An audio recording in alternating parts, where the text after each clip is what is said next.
नवी मुंबई नगर निगम की सियासत में आज बड़ा सियासी घटनाक्रम देखने को मिला। महापौर चुनाव में बीजेपी के उम्मीदवार सुजाता पाटिल ने निर्विरोध चुनाव जीत लिया है, जबकि बीजेपी के ही नेता दशरथ भगत को उप महापौर चुन लिया गया। इस जीत के पीछे सबसे बड़ी वजह रही बीजेपी और शिवसेना शिंदे गुट के बीच अंतिम वक्त पर हुई सुलह। दरअसल शिंदे गुट ने अपना उम्मीदवार मैदान से हटा लिया और जिसके बाद बीजेपी की जीत तय हो गई।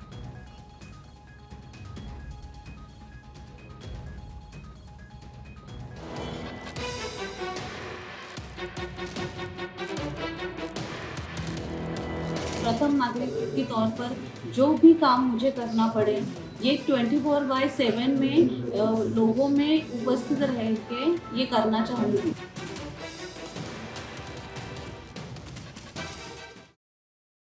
दरअसल नवी मुंबई महानगर पालिका चुनाव परिणाम के बाद महापौर और उप महापौर पद के लिए बीजेपी और शिवसेना शिंदे गुट की तरफ से उम्मीदवारों ने अपना नामांकन भरा था। बीजेपी की तरफ से सुजाता सूरज पाटिल ने महापौर और दशरथ सीताराम भगत ने उप महापौर पद के लिए बतौर उम्मीदवार नामांकन भरा था। चुनावी रिजल्ट के बाद नवी मुंबई नगर निगम में महापौर की सीट समान वर्ग के महिला के लिए आरक्षित हुई, तो यहाँ बीजेपी की कई अनुभवी नगर सेविकाओं के नाम पर चर्चा में सामने आई।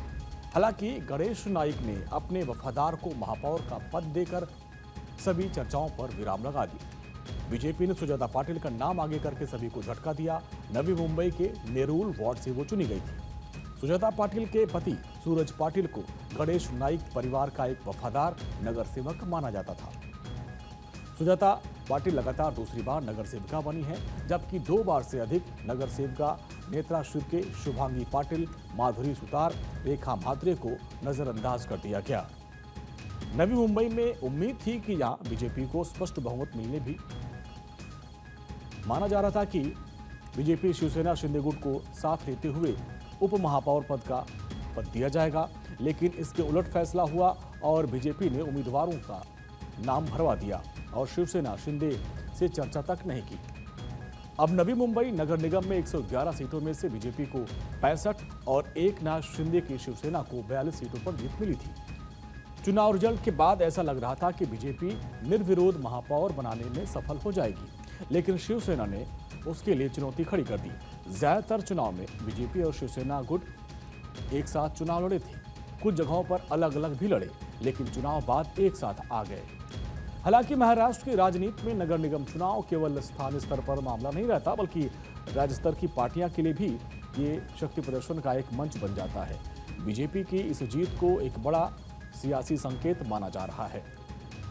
नवी मुंबई में बीजेपी पार्टी की पकड़ मजबूत हुई है। नगर निगम में निर्णय लेने की ताकत बीजेपी के पास है।